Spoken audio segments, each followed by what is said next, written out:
and not to pick on a teacher, but I'll just say sometimes in their mind, like my job is to come here and teach. My job is not here to raise. But I think the challenge comes in, or even an example you gave, like the challenge comes in sometimes when you don't really know what's going on with kids or where their headspace is. A lot of times they're not ready to come to school. Like that's not Yep. kids. They just come to school so they can be in a safe space and have a different type of energy than what's going on outside the school wall. And so, do you think you ever had a teacher that at least tried to connect with you on that level, or understood that, and I'll just say acting out, understood that the way you were acting out wasn't necessarily you or you as a whole person? I didn't really do a whole lot of it coming up because, in elementary school, a lot I was at my mom house. So when I got to middle school, that my first year, that's when they were busting people all across Baton Rouge. So I went to Broadmoor. And so, I seen Cleve touch up on Anthony a little bit. So I wasn't trying to play with him a whole lot.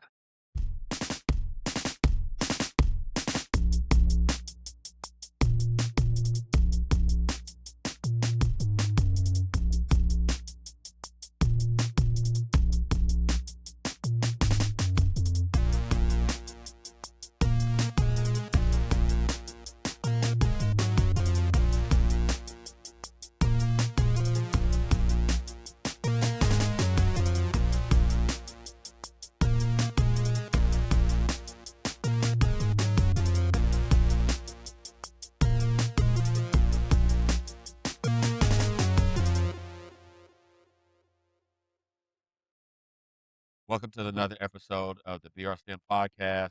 I'm your host, Eric Lewis. On In this episode, if you recall, a couple episodes back, I had one of my brothers uh, on the episode, and so actually had a lot of people, I guess, want to learn more about what life was like growing up in a Lewis household. And so next on the list is we have my brother slash cousin, Mr. Motelewa Smith. So I want to welcome you to the podcast. Um, if you would, just kind of share a little bit briefly about your background, and we're going to dig into that more. And then we'll go ahead and get started. Okay. So, as you mentioned, I am your brother slash cousin. Um, Most people know me as Mo. Uh, yeah. So, um, brother slash cousin came about um, summer going into my eighth grade year of middle school. Um, and so ever since then, um, I've been a brother. I graduated from cousin and went to Glen Oaks. After Glen Oaks, came to Jackson, Tennessee, and went to college in Jackson, Tennessee. Played a little college ball, and then I got through playing, got married, and moved to Nashville. And we've been in Nashville, almost like 20, 22 years. Man. Look, let's go back to the beginning. Okay. Okay. And so, I mean, even though we, say brother slash cousin, I feel like that's uh, among Betty Jean Smith's grandkids. Like that's how things work. Uh, Right. and so I was thinking earlier, there's like I don't want to say generations, but there's like groups of us, a packs of us. So uh, it was Joseph and some of Uncle Henry's daughters. Was an older group, and then it was me, your sister Tremaine, Erica, uh, and Anthony, and then came you and Walker, Wanda, and Naquel, yeah, Nicole, and then I met Adrian. I forgot Sharita, but then Mike, Yeah. uh, Javon and Monique, and all that group. Toya and them. Yeah. Yeah. Yeah. So, um, talk about what it was like for you growing up in an extended family. So I guess younger, it I couldn't appreciate it. Um, I talked to my wife the other week. I probably spent more time at Betty's house than most folks. Um, my 6th grade year, I actually went to school from her house at Broadmoor Middle. And so then was the transition to Zachary and then to you all's house from there. And the whole growing like we grew up family based. Sunday dinners at Mama house, always around some cousin here or there, no matter what. So yeah, growing up was very different from how the kids grow up now. Uh, as they say, quite dangerous but quite fun is the way. Is the way. And that was the thing. So like you said, I mean, you probably spent more time there than most of us did, but we all kind of spent a lot of time. And so Absolutely, absolutely. it was like Sunday after church was just like that was just a given thing. Um, or a bunch of us with like I know a lot of times we would go over there. Me, Marks, and Joseph be over there on Friday nights because Lily had the hairdresser she went to was right there in Eve Park. And so Right, she would go get her hair right. done, and we spent uh, quite a few hours there on a Friday night. So like it wasn't anything for to be over there and then somebody else pop in or things like that. And then even we spent time at each other's houses and stuff like that. And so it was just an interesting. It was a fun way to grow up. Uh, but it was a wild time. It was a wild time. Absolutely, Uh, absolutely. so like and then so one of the things I remember, I don't even know where Betty was, but I know it was a bunch of over there at the house one time, and Anthony, God rest his soul. Uh, I always remember Anthony climbed on that fence, And that tractor. but at the time he gave a tongue lashing to that next door neighbor, and Cleve walked out that back door, and everybody just stopped. Absolutely. But that it was stuff like that happening all the time. I mean, he was senior deacon at the church for a while. A lot of times we would go down there and help him on Saturdays or whenever, to clean up the church and things like that. Um, and so it was like you said, it's different from the way I get it. Yeah, because even though they disciplined you and you might get disciplined by the person across the street, uh, no, it wasn't any disrespect. And so, well, no, I'm gonna tell this person, I'm gonna tell that person, because you might tell, but you're gonna get a beating for telling. And we say beating, but it was honest what you needed. You gotta be careful with that. But the thing was, uh, I mean, the way Betty was, he might have put some balls on our parents. Right. He done put balls on that. Absolutely. So how many? So what different elementary schools did you go to? um, so I don't know the actual breakdown of elementary schools, but from high school, I mean, from elementary up to Glen Oaks High, it was about 13 to 16 different schools. And so Glen Oaks, I was there all 4 years. Middle school, I was at 3 different middle schools every year. And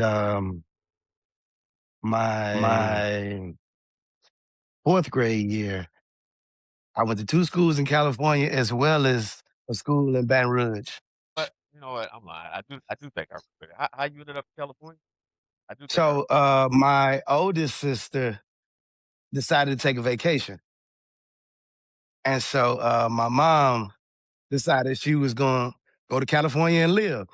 And I think the whole thing was she wanted to go and get Shemaine. And so um, we went to California with the intent on living there. And it didn't quite work out. So we wound up back in Baton Rouge before that school semester was out, I think. Okay. What part of California was it? Long Beach. Yep. Yep. So that means you could have been one of Snoop Dogg. Man, I look, and at the time I had the kid and play joint, the high top face super big. Uh yeah, but they was different, man. Like they played soccer at recess and not football. So I was like, I don't know if I could do this. So, all right, and so eventually you ended up making it back here. Talk about, just some of the challenges Hold you on. feel like And that was the longest bus ride ever known to man. It was like 23 hours. y'all rode on a bus? The Greyhound, when Greyhound was popping. And and so I saw so much interesting stuff on that bus ride. Yeah, but it was a bus ride, man, both ways, and it was long. Right. So, you wanna talk a little bit about, like, some of the challenges you experienced growing up? Um, for me, I guess at the time I didn't necessarily see it as challenges, because it was just kind of normal living. If you went to live with somebody or the lights might have been off or what have you, like it wasn't it wasn't alarming to us. Of course, I guess I saw a lot real early in the way of, both of my parents were on drugs for most of my life. And so I got to see a lot that I probably shouldn't have. But I guess in a sense, it became normal in a way. And so So how do you think that affected you, like, as you continue to grow up? Not, like, currently, but just as growing up, how do you think it affected but I think I really packed it away for quite a while. Um, and what I tried not to make it an issue or a thing. And so a lot of times, even in high school, I wouldn't necessarily tell people my situation, not because I was hiding it, but I just didn't want nobody to treat me differently from anybody else. And so I wasn't ashamed of it, but uh, and so even today, I tell people, man, I wouldn't take most of it back because it made me who I am today, and still got a lot of growing to do. But I was able to fight through a lot of stuff just because of how I had to maneuver as a kid. that? Alright. So look, so I appreciate you sharing that. And then, so sometimes I wonder, not about you personally, but, like, having ran a school and, continue to work with kids and stuff, coaching football, different sports, and then even with what I'm doing with BRSTEM and working with kids. Uh, I wonder, so a lot of times I would try to build relationships with kids and understand and I was really big on that with school. Just understanding like what home life is like, what kind of things are going on. Uh, so that, when a kid is acting out, as an example, um, knowing how to actually, work with them through that process. But sometimes it could be that, they're just not being bad or they're not necessarily being rebellious. It could have been something that happened at home, like Right. that So like in a different aspect. my seventh grade year, I probably was the most of an issue. I wasn't really an issue, but I would probably smack you if I just felt like it. At that point, we was living in Zachary with my baby sister's dad, and I didn't like it. Not I really just wanted to be around my pops. And so because I didn't have that, man, like I kind of terrorized that little area. And like if I wanted to fight you, I was gonna fight you. At school or in the neighborhood. Both. And at that time you could still get paddled at school. I took a couple. I took a couple. Yeah. Her dad's sister was actually the math teacher there. And so she kind of kept up with my dealings. And so uh yeah, I was a little handful then. So yeah, so and I think, I mean, to be honest with you, I think a lot of times educators or people working with kids like struggle in that. Uh, just and then not to pick on the teacher, but I'll just take, educators as an example. Like, they sometimes in their mind, like my job is to come here and teach. My job is not here to raise. But I think the challenge comes in, even an example you gave, like the challenge comes in sometimes when you don't really know what's going on with kids or where their headspace is. A lot of times they're not ready to come to school to learn. Like that's not. But Yeah, yeah. some kids they just come to school so they can be in a safe space and have a different type of energy than what's going on outside the school wall. Uh, and so, did you think you ever had a teacher that at least tried to connect with you on that level, or understood that, and I'll just say acting out, understood that the way you were acting out wasn't necessarily you or you as a Uh, whole person? uh, I didn't really do a whole lot of it coming up because in elementary school a lot I was at my mom house. So like kindergarten, I went to Greenville for my mom house. Third grade, fourth grade, and fifth grade, I went to Greenville, and then there was some red oaks in there, and so but primarily, she was a cafeteria lady, so you ain't finna go trip and she the cafeteria lady. So when I got to middle school, that my first year, that's when they were busting people all across Baton Rouge. So I went to Broadmoor, and so I seen Cleve touch up on Anthony a little bit, so I wasn't trying to play with him a whole lot. Now, like I said, when I went to Zachary, I was just trying to rebel at that point because I really didn't want to be in that situation. And I was coming of age at that point, and so I could see things that I didn't necessarily like. And like, just to be honest, I just didn't want to be in the situation. Got okay. Uh, so that's me and Marcus. I think we had it confused. I think we said sixth grade, so you was in eighth It grade. said six. And look, let me tell you something. So that night, I didn't. I had lived with my mom, and so there wasn't There a thought wasn't a of thought where of to where to go. I go. just I just left. left. And that's what I was about to ask you. So you just need to call her or ask her to come get So everything happened so fast because the windows got punched out the apartment, and like to be perfectly honest, I tried to grab the person's gun who we was putting out. He just got it before me, so that could have been a totally different night. Hold on, back up. Because I don't think I ever understood. I mean, you probably talked to Elmo and Lily about it, but I don't think I ever understood like all the details. All I know is you just like showed up at the house. So Back up. uh the night that everything happened, and I wind up at 6238. Uh You know, there Lily was a gonna be guy. mad. You know, Lily gonna be mad. Why he giving our address out? Yeah, I thought about it after I said it. Then, yeah, bleep that, man, because I don't want no smoke. So uh, that night, the guy that we had told don't come back around because we know he was selling dope, and we told him don't come back around, and he was at my mom's apartment, and so my older sister stayed upstairs as well, and so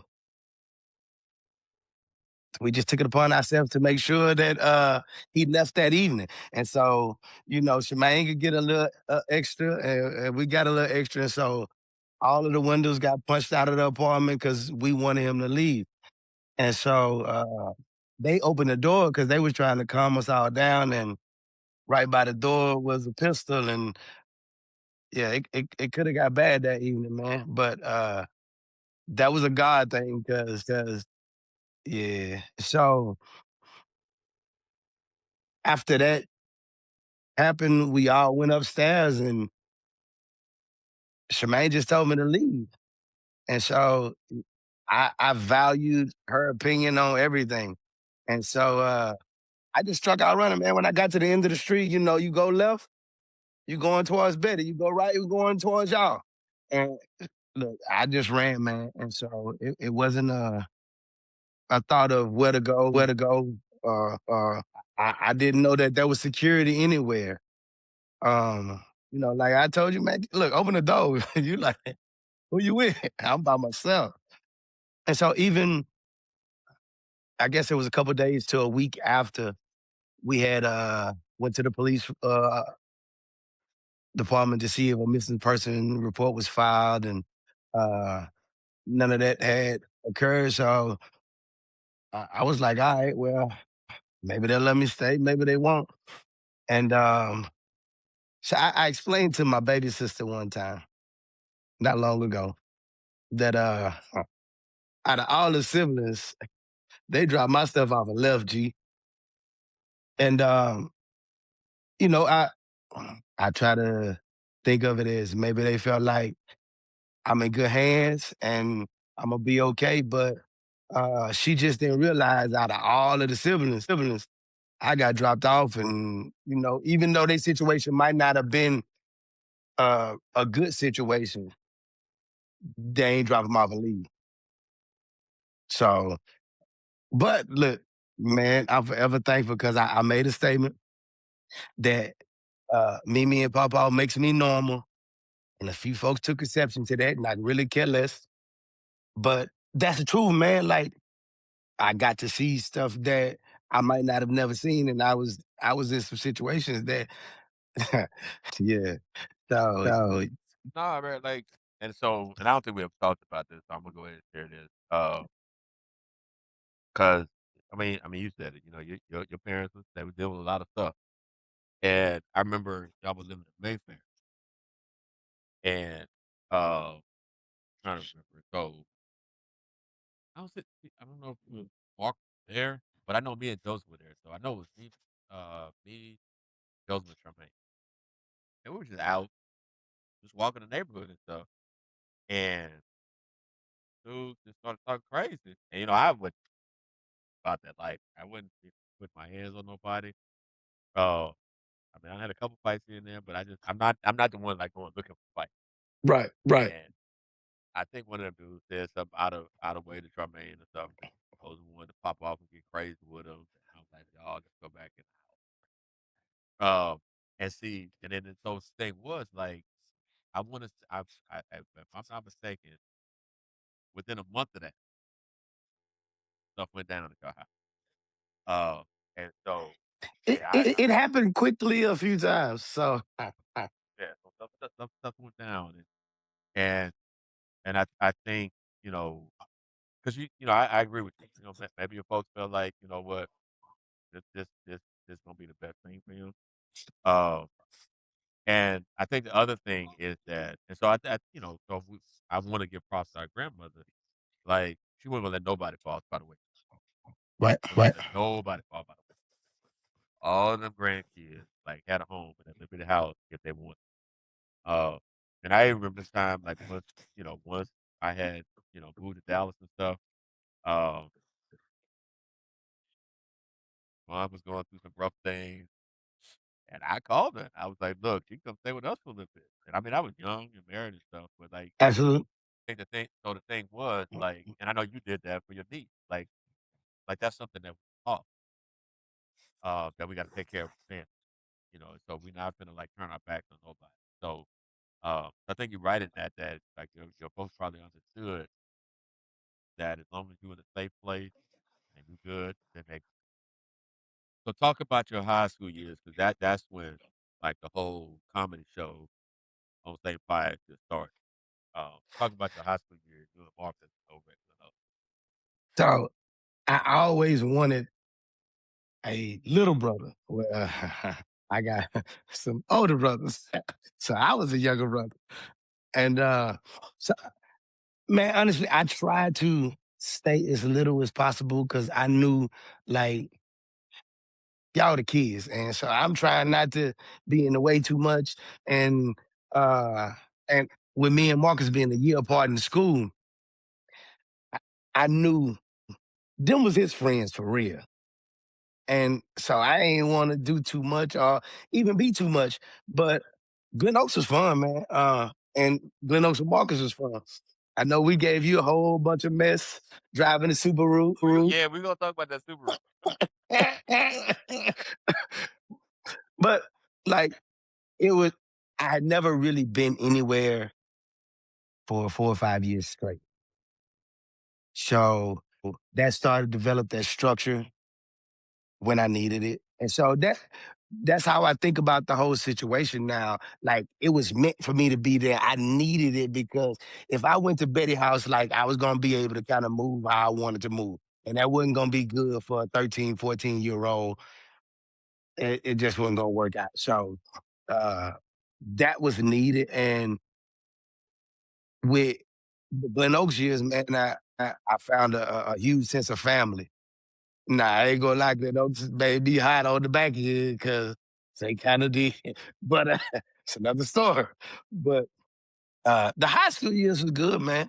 Real good. Now, my senior year was challenging, but uh, just the brotherhood that me and Marcus had going to school every day together, and I'm looking out for him, he looking out for me. Man, that was kind of different from what I experienced. Made your senior year tough, but our challenge.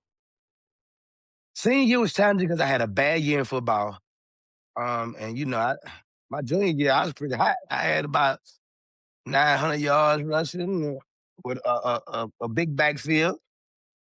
And I just thought, man, that's going to catapult me to go to a big school. And the end game was I had to get out of Louisiana. But my senior year, my mom got beat up really, really bad. Like, and it was quite a few things that year. Like, we played Catholic High in probably third or fourth game of the season. And so we riding to the news station and we see this lady walking down the street and cats in the car was like, look at that lady, blah, blah, blah. And so that was some comments made. And so that was actually my mama, man. We was riding through the park. And so um that was one of the things, Winfrey got killed my senior year, a month before graduation. People don't understand, like, when we talked about, like, Betty's grandkids, but Right, even right. Bertha's grandkids, Yeah. The sisters and yeah, we was deep. And so me and Winfrey, man, we took classes together and man, Winfrey used to let me drive the van, man. Cause I knew Marcus was next up in the Lewis house. And so I knew it was gonna be far in between when I could actually drive. And fun fact, my parents had to sign for me to get my license. So I didn't get my license till I was 18. But Winfrey used to look out for me. And Winfrey used to let me drive the van. And so we got real close because he used to pick me up for school. And so Winfrey was my guy. so y'all was the same age? Yeah, yeah. Okay, alright. I got a cross on my back, man, that say rest in peace, Bug. Okay. So that's how deep that goes. And right before he died, man, like he literally spent time with everybody that he was kind of cool with. Like me, him, Marcus, Punkin, and a couple other cousins. We all kicked it hard. Uh yeah. We we all kicked it hard right before he died. Me and him wound up cleaning up his room. Just, we weren't helping nobody clean up no room by high school. But like right before he died, man, he was like, man, help me clean up my room. So help him clean up his room. One of his favorite teachers, he spent like the day with her just before he died. And so it was kind of weird because it was like it got kind of lined up and then he got into the car accident. Yeah, alright. So I'm sorry, so go back, you would talk about, like, the whole senior year, him dying, Yeah, football, yeah. not going the way you wanted to go. Yeah, so like I was starting to feel like, man, I ain't gonna get out. And I needed that and so people are generally like with me, oh, he don't love Louisiana. Like Louisiana was toxic for me. And I love the city. Like I love to come back and enjoy my people. But like I really had to leave because both of my parents was tripping. And so uh now at this point, it's folks that I know that I might have grew up with at some point that could potentially be selling my folks drugs. And yeah, so you understand the need for me to have to go at that point because like I'm gonna do something to you because I know who you are. Yeah, so when people hold on, because you might know this. I can't remember the brother's name, but I know he about you walk the stage. But when you talking about the Subaru, so when I was working at Piggly Wiggly, it was he went to Glen Oaks, Mhm. light skinned dude. I cannot remember that brother's name, but I know he was about you walk the stage. But he worked at Piggly Wiggly, and uh, the story is that he went to Houston with a bag, baking soda, trying to sell it to somebody. It might have been, I'm sure it was more than a bag. I'm thinking, Right, right. but he went with baking soda, and they cut off the boy. They cut off his finger and sent him, mailed him back to his mom. And I, he I, went to Glen Oaks. I heard that story, but I don't remember who exactly it was. I know it's a light skinned kid. I can't remember his name, but cause, yeah, cause I think I was like in my senior year in college. Yeah, so he had, I don't know if he was at Glen Oaks then, or he had already graduated, but if he was still in school, he was a senior. So Right, that right. would put him like around y'all age. So yeah, I don't. Yeah, people, a lot of that stuff going on. Whole lot. So go ahead. I'm sorry. But yeah, like I saw that it was starting to be people that I knew and not older guys at this point. And so I'm like, if I'm here, like I'm not gonna let you do that. So that's one of those things where, yeah, I gotta leave. Oh, all right. So you left. Talk about the whole process of deciding on college. Deciding on college, so there wasn't a huge decision to be made. I had to leave Louisiana, whatever it took. And so Lester Northeast, good friend of mine, he lives in Memphis now. He coaches a football team in Jackson, Tennessee. Lester came on this visit to a small school called Lambeth University in Jackson, Tennessee, Christian school. But none of that even mattered at that point. They was offering money to play football. Like it didn't like didn't care where it was. So Lester was like, man, look, he had some challenges with uh the academic side. He was missing a few things, a thing or two. And so I had all what I needed. I had a 3.8 grade point average. Um, I had like a 19 or 20 on my ACT. So I was good on that end. I just had terrible stats. And I was undersized as well. They can't take the heart away. Nah. uh, when Lester was like, man, I went on to the school, man. Look, they offer money and they do what I do. And that's left unsaid. But he said they do what I do. And we was like, okay, what? So me, Jamar Franklin, Byron Miner, we all came on a recruiting trip. And it's funny because James Brock brought me to the recruiting trip.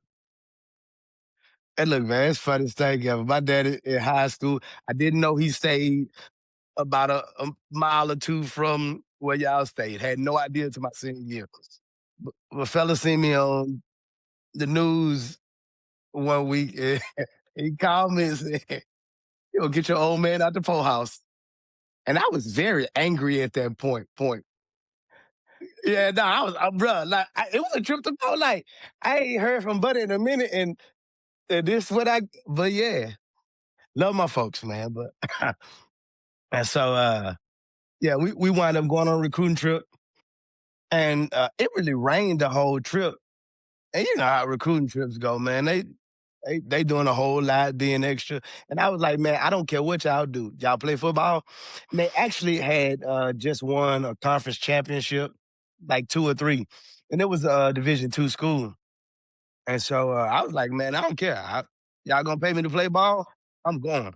And of course, the military always trying to get everybody.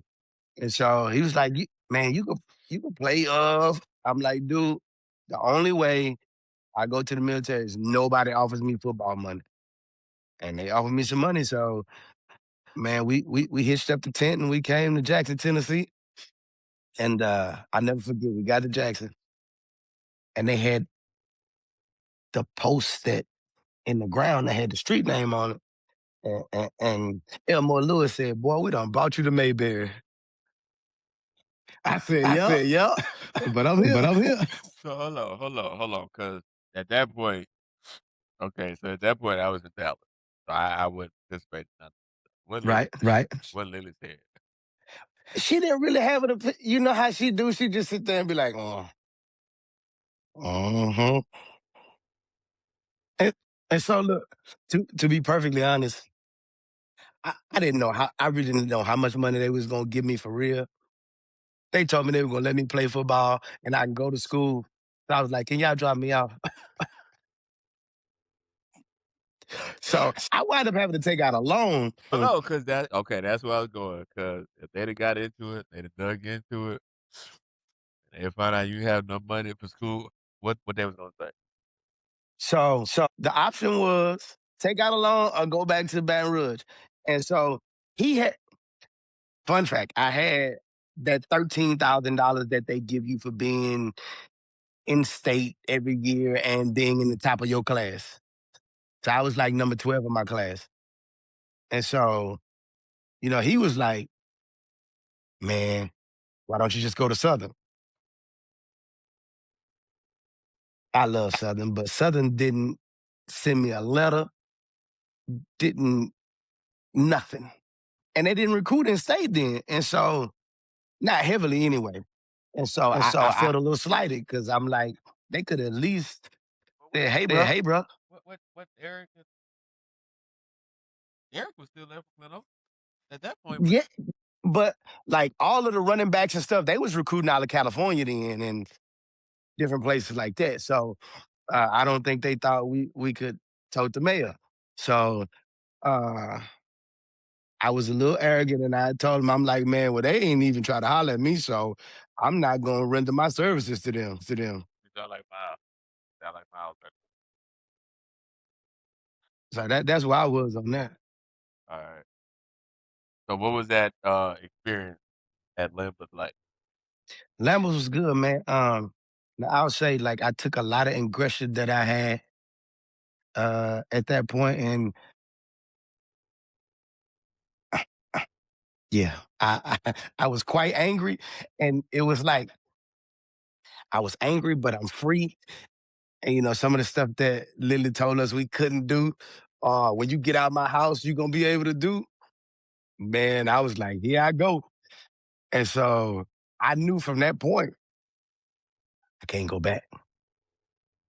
Not that I didn't want to come back.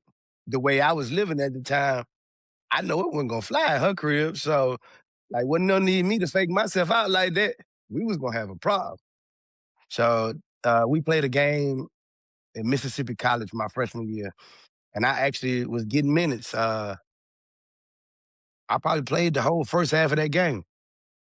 And after the game, took my helmet off. I got 5 earrings in my ear. 5. 2 on this side, 2 on that side, and the college piece. Hold on. So make sure people understand, like, why that's a big deal. Cause what happened when you and Marcus went to the mall? So we went to the mall with her and Elmore and Monique. And during our time at the mall, we went our separate ways and got our ears pierced. And we was told not to get our ears pierced. And so we just thought once they pierced, they ain't gonna trip. So I think Elmo was riding with us, but Lily wouldn't let it go. And we pulled up to the superstore. And some of the church members was at the superstore. And she was like, let me get them. Take them out right now, right now. Wait. This is Pilgrim Rest or wait, oh, Took them rest. That was just before the transition to well okay. And so what's Carl? I can't think of the name. Ain't his name, they good friend, what his name? Carl or something like that. Yeah. Yeah, so that's who was in the superstore. Them And we across. wound up parking right by them.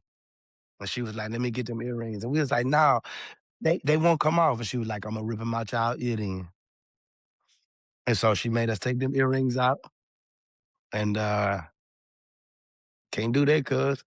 And so she told us, whenever you get out of my house, you can do whatever you want to. So when I pulled that helmet off, that sister was hot, hot. She said, well, I did a few choice things like tattoo, but yeah, she was hot about the earrings. She was like, take them out. And Elmo was like, you can't do nothing about that. I was like, sure, okay, because I ain't coming back to your house, man.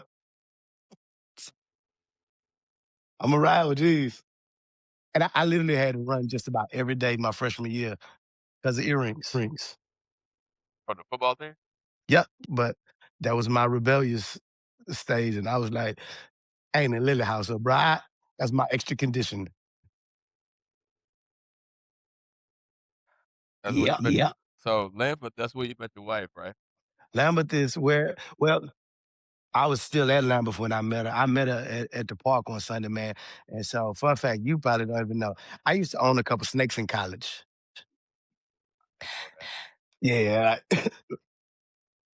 So I had a couple snakes, man. Hold on. The question is why though? Just trying to be cool. Just trying to be cool You was going to the park or going to the different community events with a snake with roped my around. snake. Absolutely. Okay, you was that dude. Round my wrist, yeah, whatever. And so we wind up riding through the park, and I was like, "Ooh, that guy fine." But I was on the passenger seat, so he couldn't get no scrubs vibe. So I had to just wink and wave and move on. So I wound up seeing her later, and that's where we connected then. And then we played tags for a whole bunch of years. And then we finally, Did she go to finally. did she go to Lambert? No, she didn't. Nope. So at that time, she was going to another school, but I would see her when we would go out, and I would be like, "Hey, Miss Lady," and we move on because I wasn't jocking nobody at the club, and so we wind up getting together though. Okay. All right. All right. So look, before we get into adulthood, family, and all of that. So at some point, y'all got married and things. Y'all moved to Nashville. 2003. All right. And so y'all was, 'cause I think Miles brought this up. So y'all was driving from Nashville to Jackson, Tennessee for church on Sunday? Yeah. So uh, Cause I was see, running it. we had a nice little ride to Jackson, Louisiana for church, but that's a whole different thing. Yeah, and so that actually was a part of that motivation stuff. That I was able to see that nah.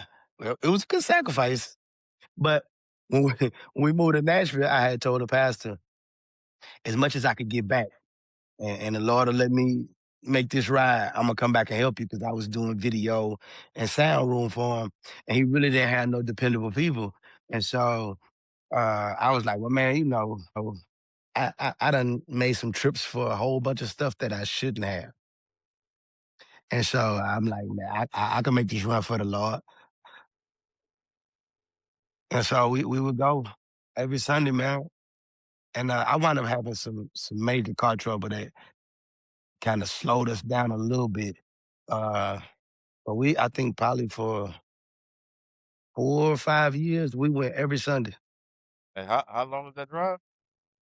2.5 hours, one way. So we talking about 5 hours on the road every Sunday. All right. The bonus was we got to see our family most times because they live there. And so we were able to go and spend a little time with them and then get back on the road. Okay. All right. Um. So what I'm gonna talk about a little bit. So at this point, like you got a family, you got kids, uh, you're a provider now, and I think a lot of people don't really get a chance to hear like these stories. So you were working, but then you developed this this passion for photography? You may have heard it, you may have had it, but talk So, about like so like the kind of photography came up. I just want to take pictures of my kids growing up. Eh, we looked through like all them albums that Mimi have. There are very few pictures of me as a little kid. And I just said, man, with my kids growing up, I just want to document it. So I bought a decent camera from the store, and they offered how to use your camera classes on Tuesday nights. So me and one of my coworkers, we went every Tuesday night. Now, I did take some photography classes in college, but like I said, I was letting out my aggression in college, so I ain't let me really. and real quick, what you major in? Because I meant to ask you that earlier. What I majored in architecture and theater. go ahead. Yeah. So at some point as a youngin, I knew I was going to have my own business. I thought it was going to be an architecture firm. So, excuse me. The plan was You could to. draw really good, couldn't you? Yeah, I ain't drew nothing in a while, but I used to have a little pen, and so the objective was I'm gonna play pro football. After I finish, I'm gonna act a little bit, and when I don't want to do that or in my spare time, I'll just design houses or whatever. So that's what I thought it was gonna be. Now, uh, got into photography because of the kids, and so I started to like it a little more, but it um it was just a hobby at that point. And so my job that I was working currently, I was doing contract work for the water department here in Nashville. And at 35, they basically told me I wasn't gonna be able to make no more money. And I was making decent money, but it wasn't groundbreaking or nothing. And so uh I was like, okay, I'm gonna just because I asked them what could I do to make a couple $100 extra a week. And they was like nothing. And I'm like, huh? So I started taking pictures on the weekend. And so every other month or so I would make like a check on the weekend. I'm like, okay, this could be promising. And so I had seen a lot of the old head photographers say young photographers coming up don't want to pay their dues. So I was dead set on paying my dues. So I probably asked about 30, 35 photographers in the city, hey, let me be a gym rat. Let me see what you got going on. Let me see how to do this. Because if I see it with my eyes, I can do it with my hands. And so nobody wouldn't let me, man. Like they was like, I got people. I'm like, free hands? Like I'm talking about I don't want nothing but to learn. And like, man, they was gatekeeping for real. And so to be honest, the last guy that I talked to was a black guy. And he told me he was gonna hit me back, man. Got my email and we had this long conversation. Talked about how long he been in the game. And that joker never hit me back. And I took it personal. And I was like, I'm gonna learn this. So I started digging into YouTube, but it still wasn't gonna be a career. It was personal at that point because nobody didn't want to teach me. And so I did that probably like 5 or 6 years, just YouTube and then getting any information that I can get. Um, and my job, one day I was at work and this guy was like, oh man, y'all keep tripping, y'all gonna lose the contract with Metro Water. And he sounded convicted by that. And so I went in that day, I was like, hey man, so like, and so I found out like we could have potentially lost our contract any day. And so at that point, I filled out for an internship in Atlanta. And the day that I got a response, I found out we was retaining the contract. So I was like, I ain't going. My wife was like, nah, you going. I ain't going. So me being stubborn, I was like, what I'm gonna do is I'm gonna wait till Friday. And if they got another spot on Friday, then I'll go. And I was sure they weren't gonna have another spot on Friday. Friday they had one spot left. So I was like, all right, I'll go. So I went to Atlanta and guy I had been following for years. Uh, did an internship with him named Derek Blanks. And I did that for about 2 years. We drove to Atlanta once a week, every week for 2 years. And so that's how that church perseverance worked on the other end. So we get set up. We just ain't realizing how it was. So the other dude who was with me, he was whining every week. I'm like, man, it's nothing. And so we went out there for 2 years, man, and just learning, being in the environment, trying to get better at what we did. And my job then had said, you can't go back after about 2 years, beginning of that second year. And I was like, so why? I don't get paid by the hour. I get paid by what I do. So as long as I fulfill my obligations, I should be able to take this day and I'm good. And they were just like, nah, we need you here. And so uh, just how funny things work. I had made up in my mind at that point, okay, I think I can sustain things with photography. If I could just save 10 grand, I'll walk away anytime I want. So I saved the 10 grand, but I had to buy the house that I live in from them because they own the house that I live in. The company? And that's, yeah, yeah. So they had made me an offer on the house years prior. And I didn't know if I was going to stay in Nashville or even what I was going to do potentially. So I just kind of wrote it off. And then they kept asking me about it. And I was like, okay, I'll look into it. And then that process moved so fast because I tried to do that before and it didn't move. Got So from that point, man, after we closed on the house, I think I still stayed another 3 or 4 years before I decided, okay, it's time to walk away. And I was scared to death. And my granddad on my dad's side passed, and I was at the funeral, and they had they were talking about him being a business owner and not well educated, but he kind of owned work a you couple did? businesses. Kind of work Say you did? again. What kind of work you So did? he had a lawn service and he had a janitorial service, but he also worked for the school board as a custodian. Okay. And so um, just kind of seeing the drive that he had and like, man, get out your feelings and make it work. And so it has been the hardest, most rewarding thing I've ever done. Uh, I get to be a part a little more than normal with the kids, and I drop them off every day. I pick them up every day, and so my schedule allows me to do that. Now sometimes I lose my Saturdays and weekends because that's mostly when people want to shoot.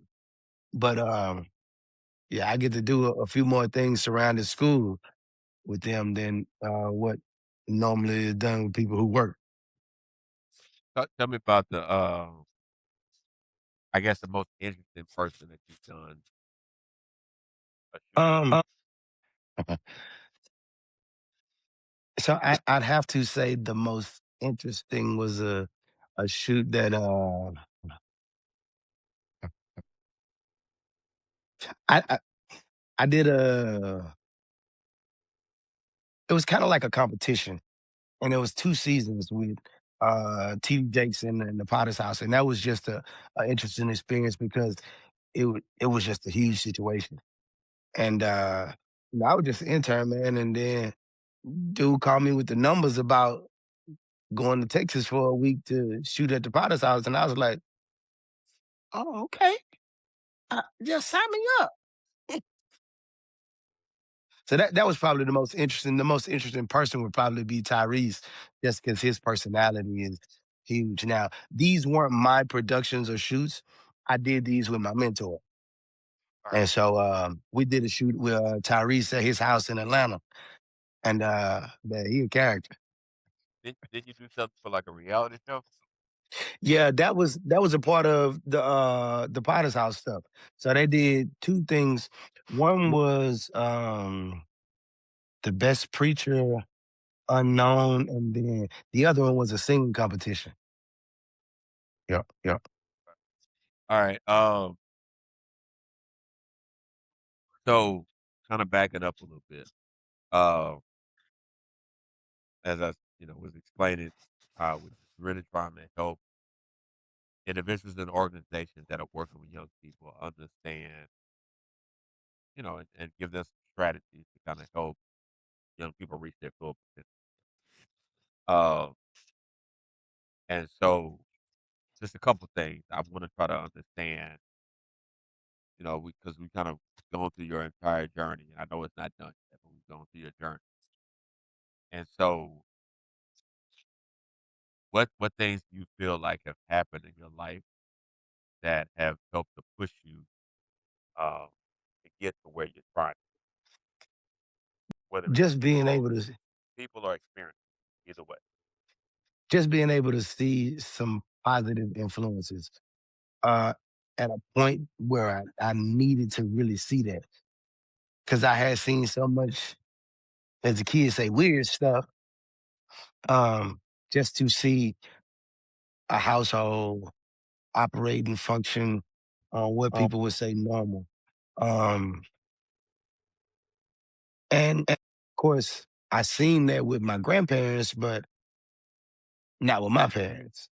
And so that I think that was probably one of the biggest things. And man, I just kind of had a drive to where I didn't want to be my parents. And not that they're bad people, I just didn't want my story to be that. And so um, I think that was a huge driving force. Like, man, I can't do no drugs because like I know those two people and they were fairly strong people to my knowledge. And for it to do what it did, like I don't need that. but look, and so even I mean, if we honest, like this, these things are happening every. But you had talked about how people said you didn't have a love for Louisiana or Baton Rouge or whatever. Right. Uh, and you may not know this, but like I've kind of been known for this. Like I just love Baton Rouge. Um, and I'll be honest with you, I had a chance to move away, and every time I wish I'd have stayed away. It's obviously from a different perspective, different vantage point. But let me say this real quick. So it's different perspective, different vantage point. And I think mine is more along the lines of just like the environment in general in this city. All right. And so I said, I don't think I've said it directly to my kids, but I've said it multiple times. I don't want them to move back. All right. Um, and so yours, like you had a specific reason for it. I'm gonna let you say. And so I think my question is, like beyond like your reason for it, uh, what do you think? Like, how do you feel like that focus on getting out of Louisiana has impacted you? In a great way because had I not been focused on not being the negative, then I would have been the negative. And man, it's so many things to get into in the park, especially then. And so um yeah, it would have been it would have been a little bit of a problem. And so um I'm just thankful, man, like the people that even down to church. Like, man, first time we walked in the way of holiness, that was a different thing for us, brother. You know. I seen Pastor Rock on the back of that bench with some dress shoes on, and I was like, oh, brother straightened up and now. So just seeing devotion and dedication to family, and it helped out tremendously. And yeah, I don't get it right all the time, but man, it sure helped me understand and see how to kind of deal with my kids in a way. So I think I don't know the people really like understand. And so like I said, I had a chance to move away, and again, in all honesty, sometimes I wish I'd have stayed. Um, but I think sometimes people feel short how like exposure really impacts. And so again, I love the city of Baton Rouge, but moving to Dallas, and then even the example you just gave, like we grew up from a church standpoint in East Park, and then when we joined the Way of Holiness, it was like a different experience. Yeah, And yeah. so, talk about how just being able to be exposed to different things has impacted, and even Now that, how it kind of how it's played a role in how you raise your own. cause man, we used to take road trips and like even though I be slammed in the back of the Explorer, cause that's where I wanted to be Your spot was in the back. in the back, baby, at the door. But like, man, that's one of those trips is how I got outed about my first tattoo,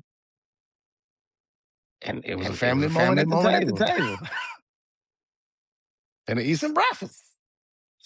But yeah, man, just being able to see going on trips and going to football games and like, cause that wasn't necessarily a normal thing. And man, that was huge. So like just being able to do stuff that girl, my kids, even from growing up to now, uh, like that was tremendous because like early on, man, like I just run the streets in the park. And like my older cousin Anthony, man, we'll be at the mall, walking. From 47th Street. Yes, sir. All the way at Larry House. But we used to get somewhere. People would assume like, oh man, they was going on trips and man, look, we wasn't in no airports and all that, but they made sure that we saw things and got to enjoy stuff as kids. And it might not have been the most extravagant stuff, but it definitely was meaningful. And so Marcus and I was talking about that, how, and I don't know if y'all had this experience, but I was sharing with Marcus, like even in adulthood, people from high school that I've reconnected with as an adult for some same reason, thought we were rich, and I was like, nah, nah. But I think the thing was that whether it's living in Elmore, grandparents or whatever, we just had folks that made sure again, one, that we were held accountable and that Yeah, we were yeah. responsible, and they made sure that they pushed us. Uh, And, and, and so they wanted to ensure that we always did better than they did. and that's one of the things I be talking to my kids all the time. Like, man, I done had my fun. I done did my little thing. The goal is y'all succeeding. The goal is y'all being better than me. And if I don't do that, then that means I fail. And so Lester Narcisse, man, they uh they lived out in Monticello. And all their friends used to go to their house, open the refrigerator. And I said, bro, you come over to my house, don't do that. I'm telling you, please don't do that. That lady gonna trip you. Don't don't come to my house and do that. It was just certain things that just wouldn't work. Like she had 100 nut Cheerios and she would eat them jokers for like a month. So I'm like, they game. Let's get, soon as you eat them, which one of y'all ate mine? I'm like, but you wasn't gonna eat them. Yeah, So yeah, so I think sometimes it's like this whole battle back and forth. Um, but sometimes some kind of way we got to figure out to explain to them like what it was growing up, and it wasn't like it was brutal or anything. It was just there it was was some different. values that were set. It was different. Like I was thinking earlier, because she was good for taking keys. Take- Take your keys, take your cassettes.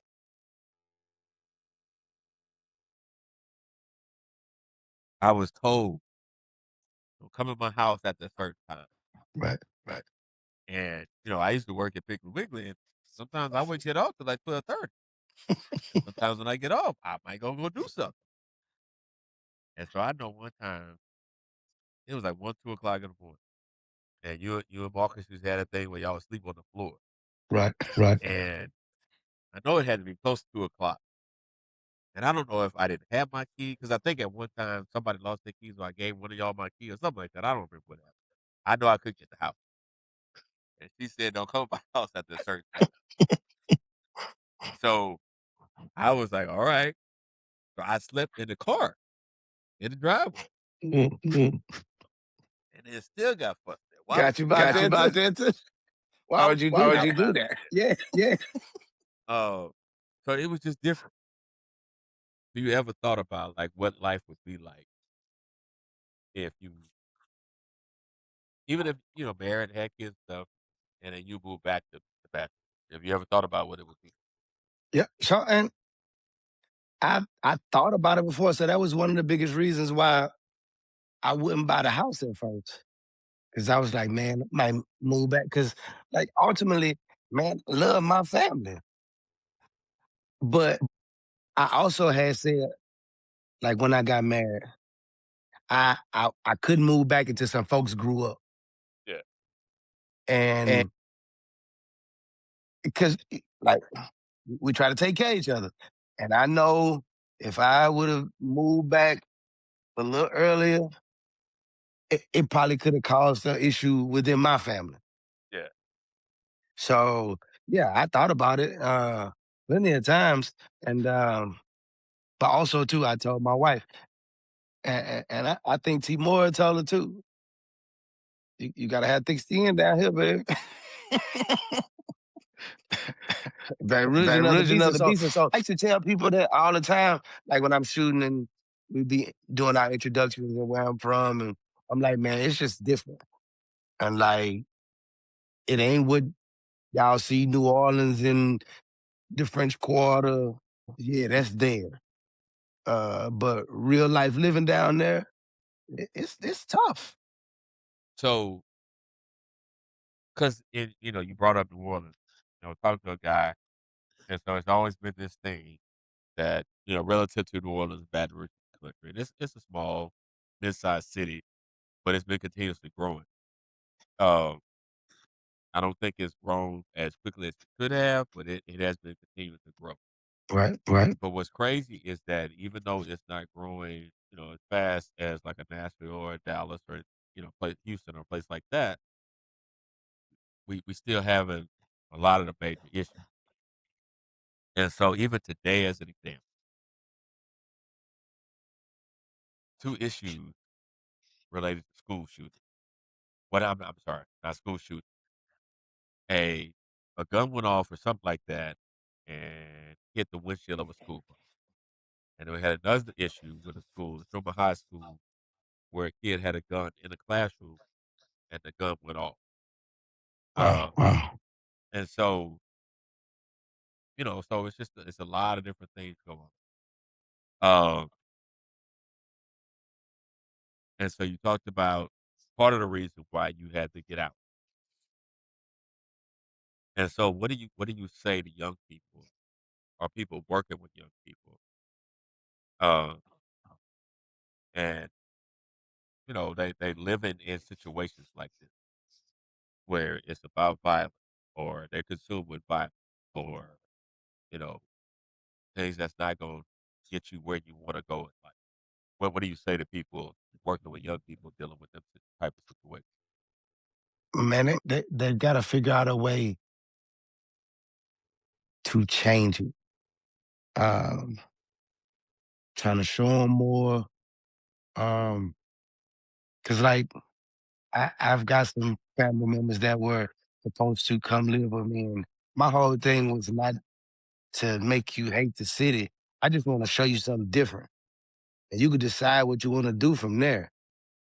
And just being able to offer a chance, something different, another take on it.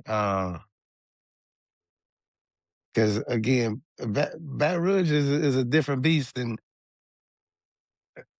it, it ain't for the faint of heart. That's for sure. And everybody feel like they city is tough, but man, like I keep telling people, it's different. But that's the thing. Like, I I think, oftentimes young people, but like you said, people just in general, like they sometimes we wear that like as a badge of honor.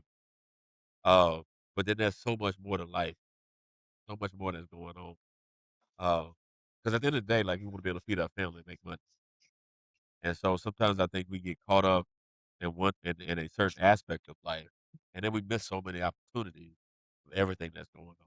Yeah, And so, yeah, just again going back to some of the stories you shared about being able to do the internship, get out to Atlanta, Bishop Jake, reality shows, um, and I just feel like if kids could see that there's so much more than what they see within their neighborhood or within their school community and in their surroundings, it would then give them a different perspective. yeah. And like for my kids and even a lot of the kids around the area, I'm like, man, I'm y'all like, don't man, have a y'all don't reason have to a be reason to angry. be angry. Like y'all trying to be tough for no reason. I, I, I told them a couple months ago, I got a pool at the end of the street, and y'all trying to be tough. Come on, cuz y'all suburban. Don't do that. And that's the thing is just trying to,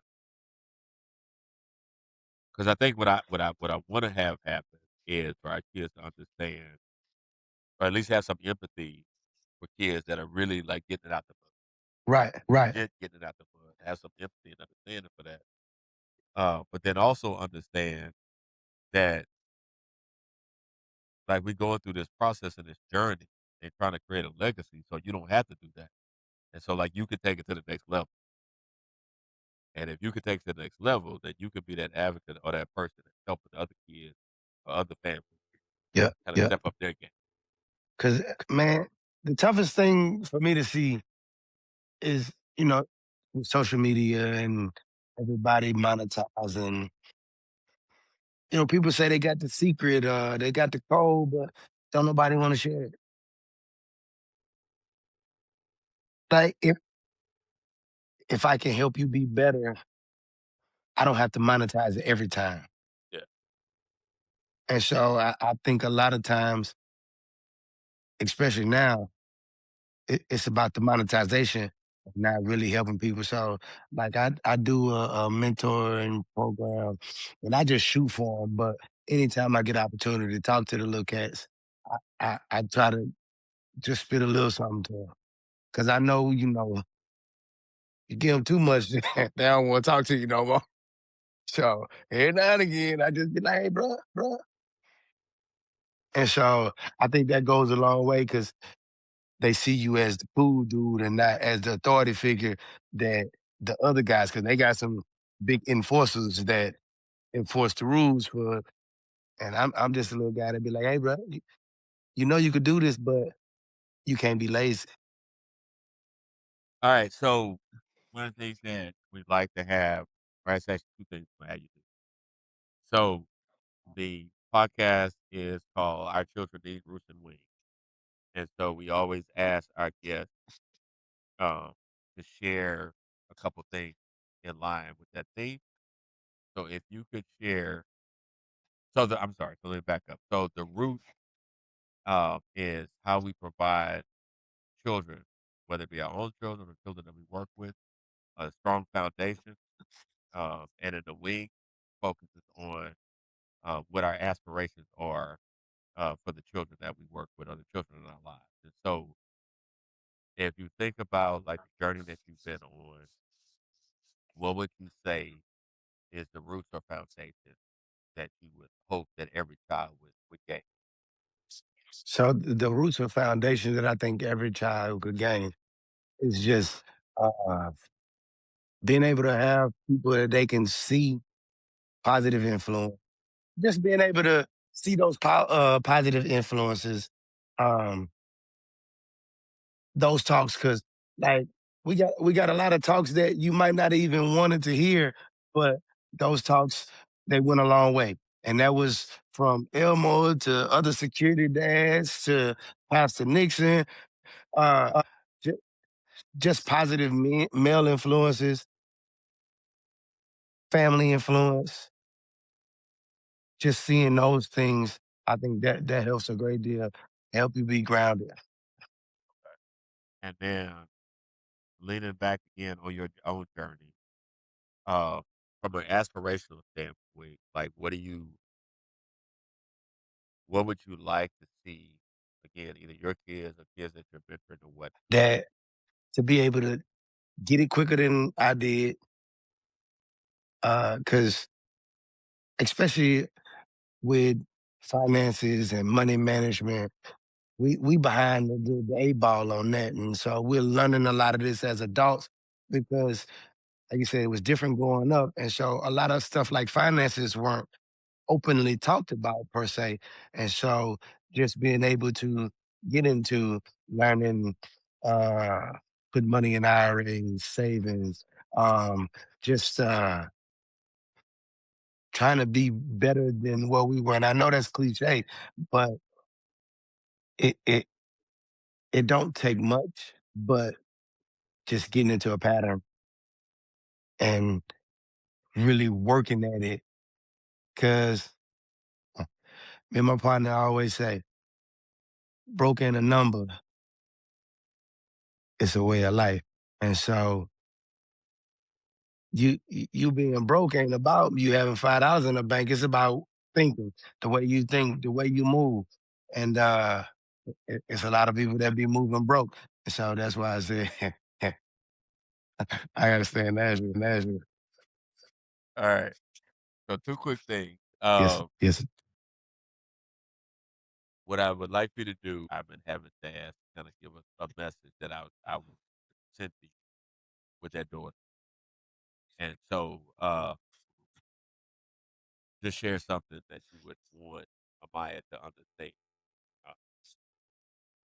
Uh, Wholeheartedly that and I and tell both of them, my end to the people inside of these four walls care about you more than anybody. And that's not to say that other folks don't, but I got your back. I'ma always have your back. And as long as you don't kill nobody, we good. I can't go to jail for it. But sincerely, like I'ma always look out for you. I'ma always try to make sure you good. I just need you to work. what's your wife's company name again? Momia Momia Designs, Designs. Okay, so I just want to shout her out. She does all of our company shirts for. absolutely. Absolutely. I have an EPOD shirt on now, but she does all the shirts for BRSTEM. And so, just want folks to know that. And so, how could they contact her if they want to get the shirt done? Her Her Instagram is at Momia MOMIADESIGNZ. Yep, yep, All right. So, look, dude, I appreciate you. I enjoyed the absolutely. um, and then I'm thinking me, you, and Marcus might need to do one of these during that graduation. Oh yeah, we can make that work. All right. Yep, absolutely. All right. Thank you again for joining us for another episode of the BRSTEM Podcast. Just remember, you can catch us on YouTube, Spotify, iHeart, and Amazon.